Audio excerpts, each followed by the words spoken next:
Hi, everybody. Welcome to the QB School. I am JT O'Sullivan. Today, Baker Mayfield, the Bucks on the road versus the Bills. Thursday Night Football. It was a rough one. Let's get it going. Welcome to the QB School.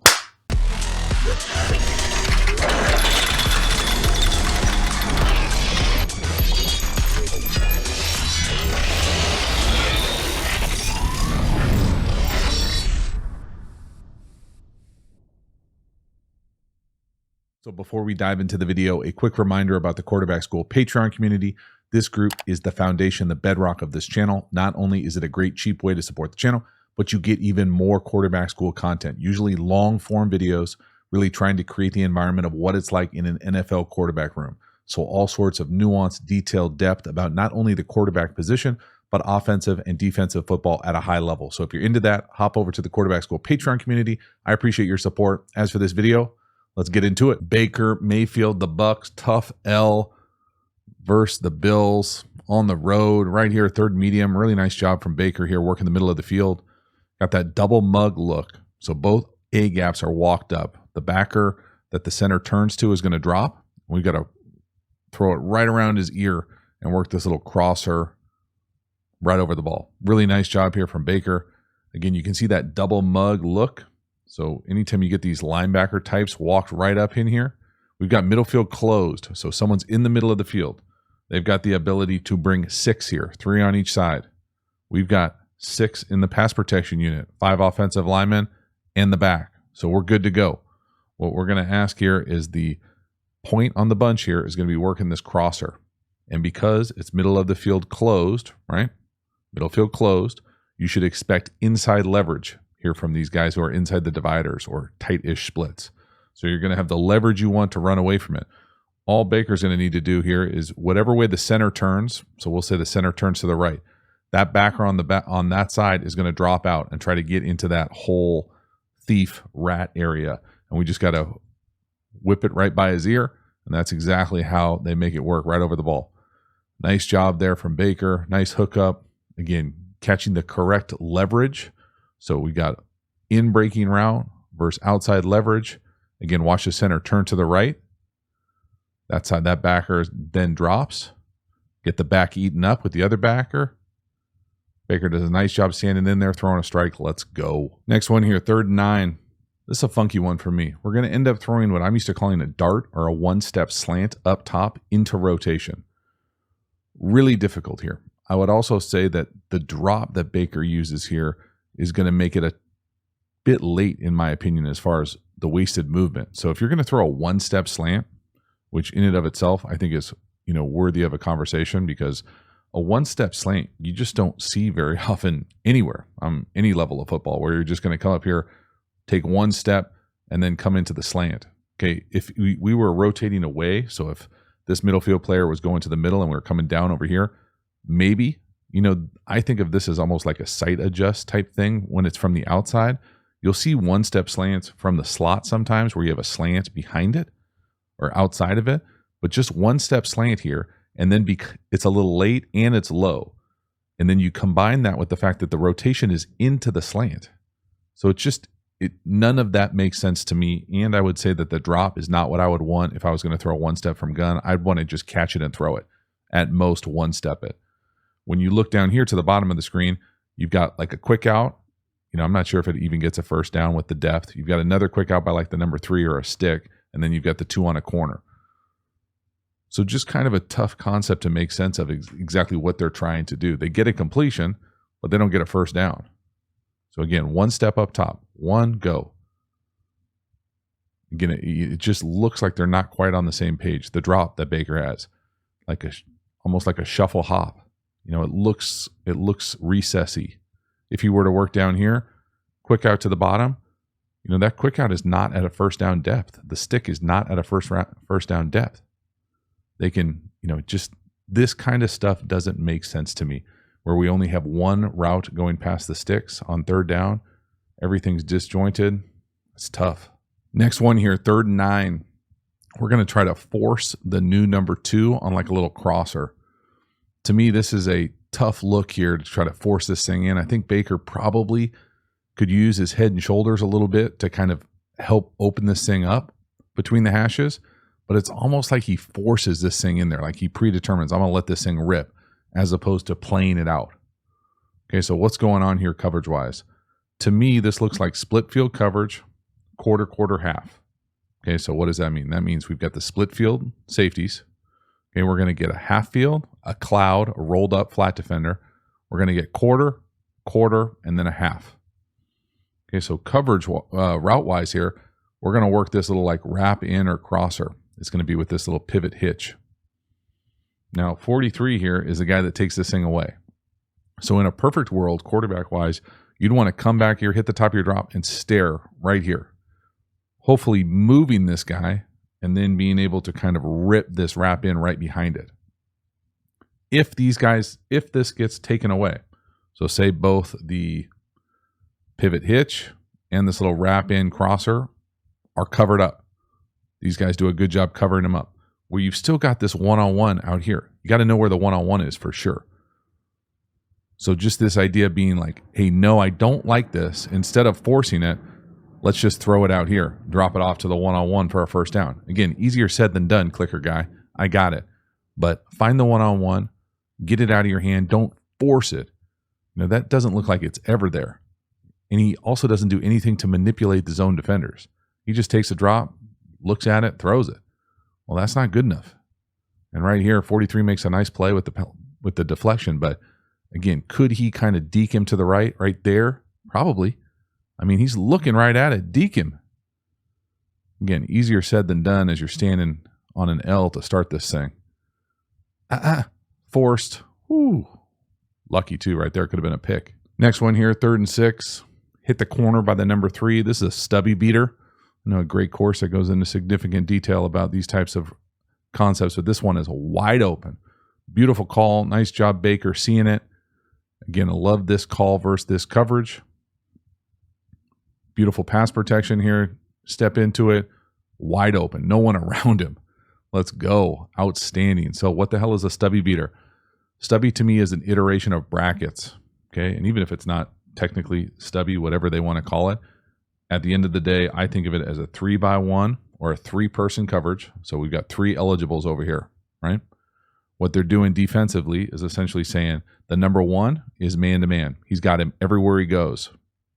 Meg, you're welcome. Man, everywhere it goes. The inside 2, so the 2 and the 3 here, the 2 and the 3 number eligibles outside in, they're going to essentially be what I'm going to call, for our simple offensive terms, they're going to just 3/2 this thing. So cone this thing. Now they have specific rules about how they're going to sort this thing out.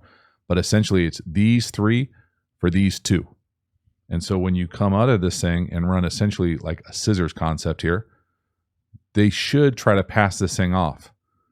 Each team has different rules about when they lock these things, what's the depth, how they sort these types of routes out. But right here, it's a tough ask to put this star or nickel type on a duty where he's got to read the vertical of number 2 on a big boy post and then also see the corner from the number 3 coming out right here and sort this thing out and communicate what that looks like. So again, first thing here, watch the Meg at the bottom. Corner, man everywhere he goes. Right? He's running with him. Everybody else over here, it's almost like they're playing like an iteration of quarters over the 2 and the 3. And again, you can see that nickel 7, the star, running with his rear to the sideline. That means we've got anything we want outbreaking. There it is. There goes the out. They can't sort it out. Beautiful. Just a great stubby beater. Big time chunk. Nice job from 6. Beautiful play call. You know, got somebody down near our feet.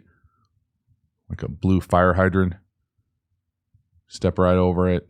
Drive the ball right on him. Wide open. Do not miss layups. Nice play. Next one here, 3rd and 9. This is a tough one.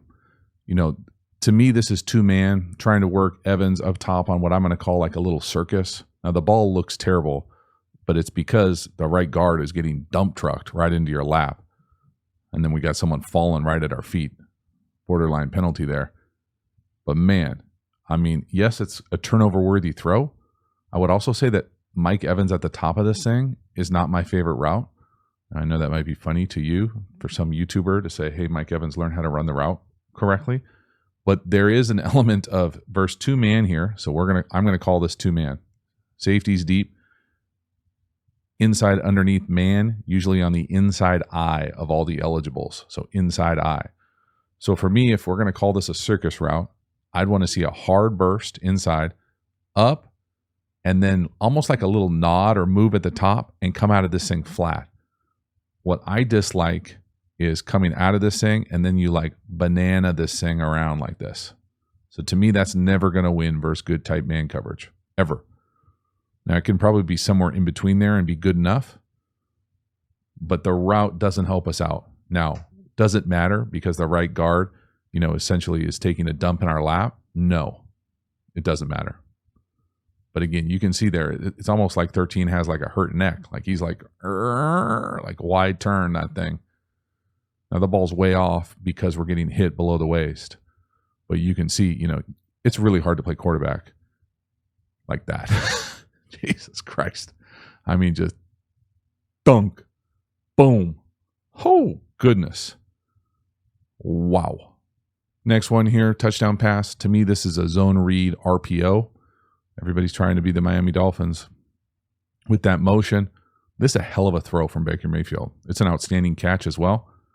We are reading the D-gap defender, so outside the tight end. Big, long guy, got to be able to sort that thing out. Baker kind of pumps it or turns it down for a second. But this is a tough look. So first off, this motion, man, you got to go 1,000 miles an hour. You can't go slow. You can't start leaning up the field. Where the touchdown is, right here on what we'll call like a little slant, we are going to read, conflict defender, read the D-gap player. Okay, that just means A gap, B gap, C gap, D gap. Okay, so this is the person we're reading. Everyone else is running what we'll call inside zone. So this way. Man, get a little thicker there with the marker guy. Okay, so everyone's getting on their track and going. We got a chance to run this thing or we can throw it. So we're reading the first level defender, but we're throwing the ball down the field. So it's kind of a unique ask. I don't think this kind of ball is the most sound. I think it's really hard to throw it down the field on first level RPOs. Baker gets away with it right here. It's living on the edge, in my opinion. It's a hell of a catch, a really nice throw as well. But if that guy hard charges us, so if 50 just pins his ears back and goes right at the quarterback there, you're not getting that ball off. And again, look at that throw. That throw is pretty sweet. Turn down. Look at the touch. Look at the accuracy. Woo, baby. Nice play, 6. Next one here, 2nd and 9. This is a tough one. So for me, this is a problem with the scheme and a problem with the quarterback. Sack. This to me is stick nod. We've got a free runner. We've got no hot answer. We don't throw hot. We get sacked. This is bad football in my opinion. Now, it's not an easy look with this like double mug, but kind of the easy ways to understand this. And again, you be the judge. You tell me if 6 looks surprised here that he's hot to the right. He's like, whoa, what? Huh? Oh, God. So what's going on here for me is the easy way to think about this, and the way that I think about it most often, is if you're, or at least the way I think it's easy to think about it, we're going to call 6 people in the pass protection unit. So we've got the 5 offensive linemen and the back. So that means that they can handle 6 one-on-one blocks. Now they still have to hold up and block them, okay? But like in theory. So if there's a middle field player, okay, so what I mean by that is if there's a middle field safety, theoretically 90+% of the time you're going to have it be blocked up. Once there is no middle field player and this guy becomes like a down safety and it's a 0 look, like a flat across, 0 meaning nobody in the middle of the field, you've got a chance to be hot really quickly. Okay, so just like universal football. So once he comes out of the roof and into this like second level of coverage, you got a chance to be hot. The back is on a duel. We talk about it all the time. He's got one of these interior linebackers. So we'll say 1 and then 2 over here. If both of these guys blitz, we have to have a hot route. We have to have a hot throw. I personally think it's easiest to have the hot to the side of the blitzer. So you know how much time you have to throw it before you get smacked in the face. But right here, they're running what I'm used to calling stick nod. So it's a double move. Bake the stick up into the seam, and it's almost always paired with a loop or return. Well, neither of those are hot routes.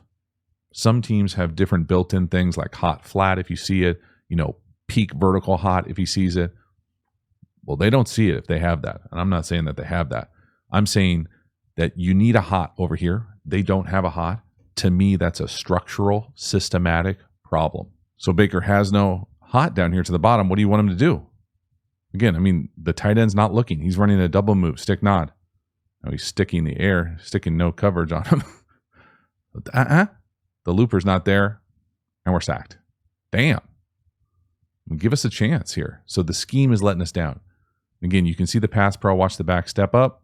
There it is. He's got one of the interior guys. The guy who the center goes to usually drops out. There it is. And we're hot to the right. That's an easy duel, dog. Been in the league way too long to get caught with looks like this. And again, I'm not saying it's just on Baker because there is no hot option for him to throw it to. So I don't know what exactly we want him to do. Halftime, you dig the channel and you haven't already, please like, subscribe, hit the bell, get the notifications. I sincerely appreciate you subscribing to the channel. It means a lot to me, so thank you for doing that.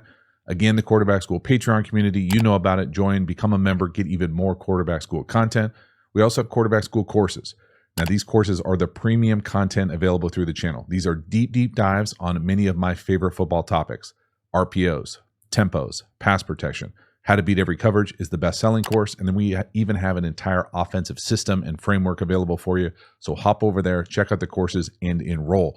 The links are in the video description. Also, a bunch of free resources available, also linked in the video description. Finally, make sure to follow me across social media platforms. I appreciate your support. As for this video, let's get back to it. Next one here, this is a little Baker special for you.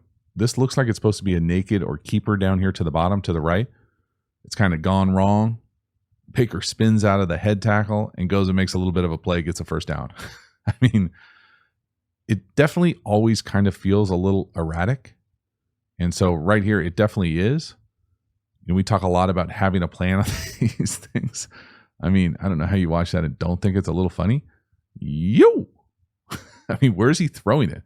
I guess that's the funny part is it's cool that he comes out of it right here, but where's he throwing it? What's he think's going to happen? All right, good decision not to throw it, dog. Get down. Good on you. So for me, I'm not a huge fan of nakeds like this where, again, everybody wants to be the Dolphins with this motion. It's not Tyreek Hill running it here. They're going to run something in the flat, corner, an over, and then the sneak flat or slide comes from up here. And this is the problem with this play. So when he comes across, he gets collisioned by the C-gap player and never gets into the flat. I also personally do not like nakeds at a gun from the pistol. So it looks funky. Like it just, nothing about it looks like it's a real run, in my opinion. So when you come out of this thing, talk all the time, you got to fake it and get vertical and deal with this unblocked player on the edge. This guy is the quarterback's responsibility. Even if he gets hit or hits the sneak flat or ricochets off of him, it's the quarterback's responsibility. This is like as universal NFL football as it gets. Deal with the edge right here. There's nothing in the flat. This is one of those plays where, if you remember, gosh, was it last week? Maybe it was Monday night. Kirk Cousins had a great play where he faked it, came out here, no to the flat, yes to the over, super quick. You can see how fast you'd have to do that here. So the slide gets knocked off, over.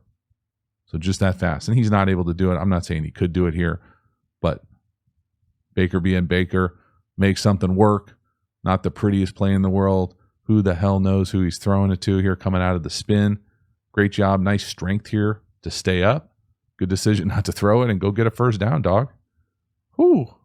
Just like you drew it up. Next one here, 3rd and 5. To me, this is a turnover-worthy play. Really fortunate that this isn't an interception from the safety up top. So to me here, Baker's real late down the middle. Usually bad things happen. You know what I'm going to say. If he could catch, he'd be playing offense.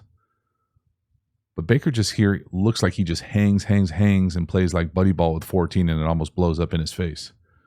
So the way that this thing is normally played out, okay, is that we're coming out here, and this little thing goes first, this little shallow or under, and that's usually number 1. Right here, it's paired with this return or loop, and that's usually number 2. And then right here, I think they have a corner going. And so I don't want to make this sound like it's easier than it is, but really it's one here. And then if one isn't there, it essentially operates as like a clearinghouse. So it clears out whoever covered him and goes, and then we get this kind of loop or return right behind it. So this is almost always open as the 2. So again, let me clear that out, make it really clear. This is the 1, and then the 2 comes right behind it, right? Because you let that thing go on the return, and then you follow it right there. And so for me, the ball just needs to be thrown right there. It's, sometimes I think, you make things way harder on yourself than they have to be. Just go through the read. 1, 2, there it is.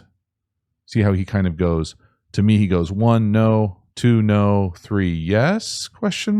Bad. Right? So he goes 1, 2, back to 1, late, and they're in like a 3-week buzz or backer, and it's all bad. So that safety coming down on our top right, 21, weak side, Baker staring over there the whole time, right? 1, no, 2, no, back to 1, oh God. Whew. Next one here. Now we finally start moving the ball this drive. We're going to rip the number 3 up top to the tight end. Baker puts it right on him. As my guy, Jeff Blake, used to say back in the day on the Stairmaster watching Jerry Springer, you can't catch it for him. Right on him. Now maybe the DB makes a nice play and hits it out of his hand.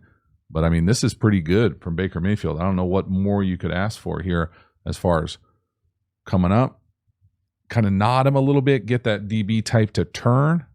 And then we come right back across his face. Beautiful throw right up on his face. You got to go make this catch for us, man. We're finally starting to move the ball. There's all that space. Baker does a good job here of trying to throw it with anticipation. He's not quite ready right there. He turns it down, lets it go. Stumbling, bumbling, dropping. Damn. Just nothing easy about this one for the Bucs. Thought Baker did a nice job here, hanging tough in the pocket. Got the fire hydrant flying by us. Up, up, up, hang, hang, hang. I mean, that's pretty sweet, right? Right on him. I mean, I would say it's a nice play by the DB, but it looks like he's dropping it before the DB even puts his hands in there. Damn. This was probably low-key my favorite throw from Baker Mayfield this game. To me, this is a nod post up top. They're making it look like an iteration of inverted smash, and that's a beautiful throw on the back line. He lets this thing go with anticipation. Now, it would be a hell of a catch if he got it in, and it's almost too tight of an area to throw it, and or maybe the ball has to be a tick flatter if you're going to throw it from this tight. But what this play is it's built off of a concept you see a lot at many levels of football, where you're essentially coming up and running this kind of corner with a flat. That's kind of the play you'll see all the time. Well, off of this, you run the same thing. You're up, you nod to the corner or to the circus, and then you hit this thing on a post. And it's a great quarters beater or bracket beater because really both these guys are settling. Like you're going to kind of come in or out of those things, and they're anticipating this. They're seeing the flat. They know what the combos are, and then you hit them with that nod, and really this thing splits them. And so you just have to get it up and down in bounds. And this is a really beautiful anticipation throw from Baker as well. I'll pause it at the top. First, check out that route up top. Nod, dunk, go. 13 does a nice job of keeping his stride, too, through the nod. Look at that anticipation. He's already throwing it right there. Just got to get it up and down, and we just run out of real estate. It'd be a hell of a catch, too. But I like this kind of aggressiveness down the field. It doesn't help that our left guard essentially gets no depth on his pass set and gets run by. Boom. Take a big shot. I mean, that's you say what you want about Baker, dude, but that is a tough guy standing in there, throwing a shot, getting hit in the head. 13's got a little bit of a habit of putting that arm out like that, arm bar. And right there, he just doesn't quite make the catch. Next one here, 4th and 10, touchdown pass. We're going to hit Evans up top on the over. We got double post down here to the bottom, just double post over. Baker does a nice job giving him a chance. I don't think it's necessarily a perfectly thrown ball, but 13 does a nice job kind of extending the arm, keep him off of him. This is one of those ones where if you can hold up, you got a great opportunity for a big play there. It's a big ask in 2-man to run over there and win this thing.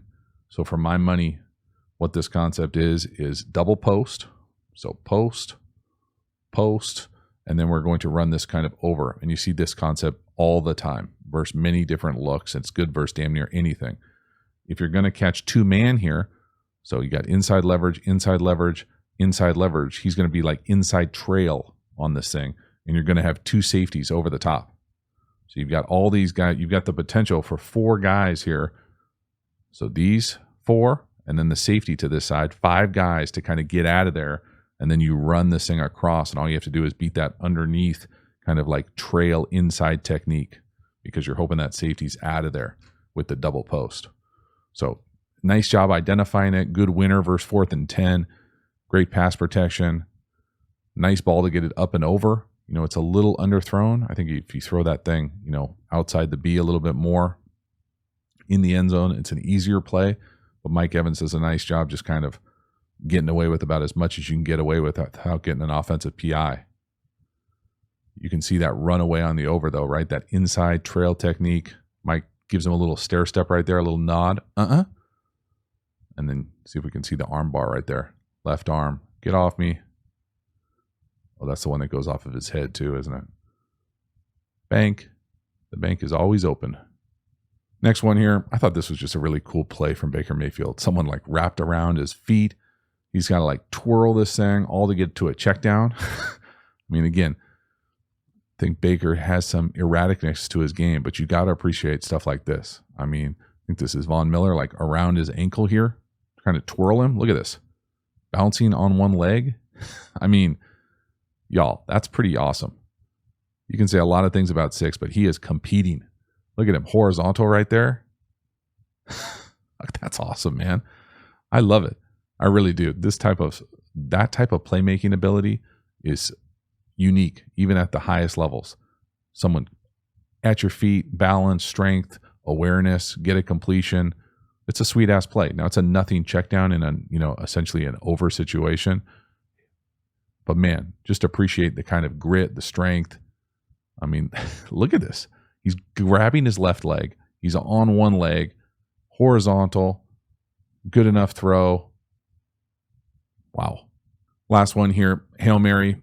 I thought this was a pretty good throw from Baker Mayfield. I was nervous he was going to not have the club for this. He sent this thing straight into the atmosphere. That thing comes down with some moisture on it. And I was a little kind of just shocked that the Bucs didn't have anybody who was looking at the ball. I mean, it's one thing where you don't expect, as you run down there, you know, based on your kind of responsibility, not everybody is supposed to jump. You're supposed to have guys behind the pile, in front of the pile, but someone's got to find the ball. Again, for my money, it looks like the tight end right there is looking for the ball. 14's not even looking for the ball yet. Finally looks, and he's late. Now, again, I know a lot of people have talked about the PI that's going on here. Good luck getting that called. Definitely got some aggressiveness down there with guys all over the place on the ground. But I was kind of impressed with Baker's ability to give this a big time shot, because you got to buy time to let them get down there, and then you got to throw a catchable ball. I mean, there's not much more you could do from Baker Mayfield than put it, 2 yards into the end zone. That's a perfect Hail Mary shot. And that is really, really close to being a special ending. Wow. So that is a wrap. Baker Mayfield, the Bucs, tough L, really battled back there, had a chance really on that Hail Mary to give them a chance to win that thing at the end. I thought, it certainly wasn't easy, that's for sure. And they certainly were in some tough field position, which is tough to kind of grasp when you watch it all the way through on the All-22. But they were backed up most of the night. I thought it was tough sledding most of the night. But man, they battle back. They're resilient. You can say a lot of things about Baker, but you can't say he's not a competitor. He doesn't go out there, and definitely not quitting. He's going out there and competing every single play. I think he does have this bizarre trait to make things a little erratic and a little crazy every once in a while that you would probably want to hedge away from. But he can make some plays. He can spin it. I think that there's, when you look across like the landscape of the quarterback position, there are certainly guys who do just about everything better, but he does do things well enough to win in the league consistently. It's just about kind of, in my opinion, minimizing the craziness, the chaos, the like super turnover worthy plays where you get fortunate, or so you need to get lucky that a tip ball doesn't go right into the hands of the defender. And then capitalizing on his ability to throw it down the field, compete, make those crazy plays when they're there to be made in a positive way, and finding that balance with what that looks like. Then you layer on top of it kind of the systematic issues that they had, I thought, on a couple of third downs where they're running routes that almost none of the routes are going to give them a first down opportunity, or the pass protection breakdown, guys getting dumped in your lap. It's tough to play quarterback like that. So you add up all those variables. It's a tough thing on the road, short week, to go play a really good opponent. You're always going to be kind of going uphill in that situation. So overall, I thought Baker played pretty well, all things considered. Let me know what you think. Thank you so much for hanging to the end. I will see you next time. Have a good one.